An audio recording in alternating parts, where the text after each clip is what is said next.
everybody. Hope all is well. Let's take a look at these two news clips. This will be part A, the news clips, and I'll return in a separate video for part B, where we will have the commentary. Check this out.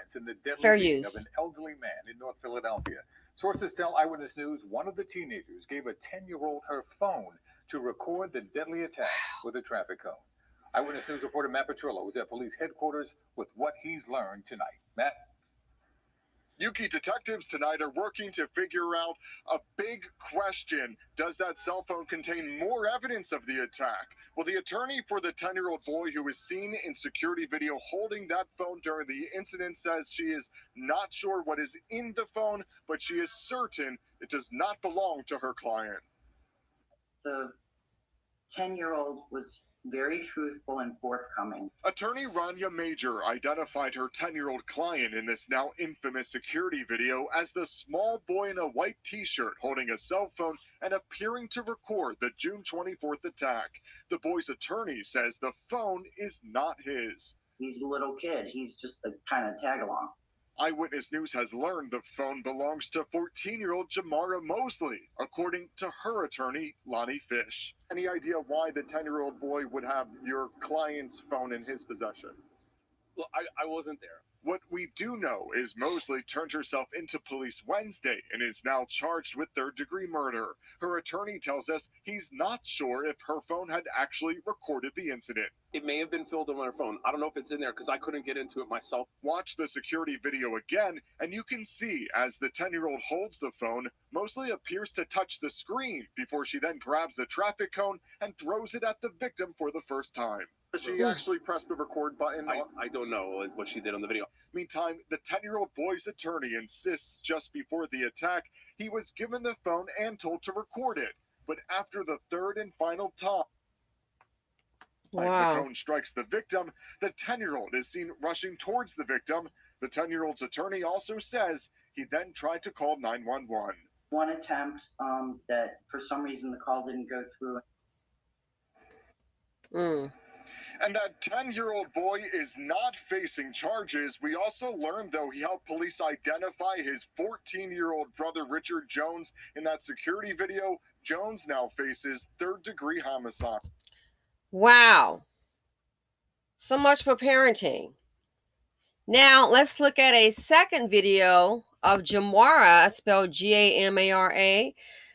Let's look at a second video of Gamara giving a statement with her attorney present. I can't wrap my head around it. Some of these parents are truly, you have to be in denial. So let's look at this statement here by Gamara's mother. Families connected by a deadly and unthinkable tragedy are speaking out tonight. Good evening, I'm Dawn Timoney. It's been a top story all week long. Young teenagers charged as adults in the deadly beating of 73-year-old James Lambert. Two of those teens have been officially charged with murder. And the mother of one of those teens, 14-year-old Gamara Mosley, sat down with our Alex Hawley today. It is an interview you will only see here on Fox. So all that stuff that's on social media about me and my child is not true. I'm not a bad mom. I sat down for an exclusive interview with Shira, the mother of 14-year-old Gamara Mosley, charged with third-degree murder and conspiracy charges for the traffic cone beating death of James Lambert Jr. Gamara's grandmother and family attorney Lonnie Fish were also present. Much of the attack was caught on surveillance video. What do you say to some people who've looked at that video and they say, how could a good kid be capable of something like that, beating a 73-year-old man with a traffic cone to his death? It was the other kids and, bad influence. She probably just, didn't mean to do it. The 73-year-old was walking along the 2100 block of Cecil B. Moore Avenue on June 24th when he was attacked just before 3 in the morning. My daughter ain't capable of nothing like that. Never. Since her dad gone, it just, things been different. Because we ain't got that family no more like we used to have. I'm saying we used to be in the house and stuff like that as a family. My mom disabled, so I'm going through a lot, so she going through a lot. Why was it important for you to talk to us and to... Because I feel like that's my daughter and I care. And like I said... You do? She wasn't with me. It happened. She snuck out that night and happened to snuck out that night and been with some bad friends. So she never snuck out before? No. Well, Shira, do you have a message for James Lambert Jr.'s family? I just want to give my condolence.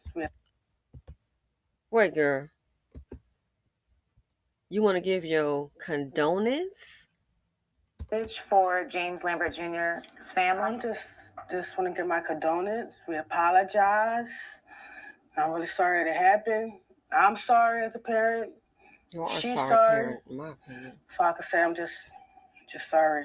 Of the 7 children shown in the video, only 2 have been charged so far, Gamara and Richard Jones, who is also 14, and both have now been charged as adults. Okay, people, thanks for looking at part A. Yo, we got to get to it. Stick around for the second video, which will be part B. You already know the commentary. It's embarrassing.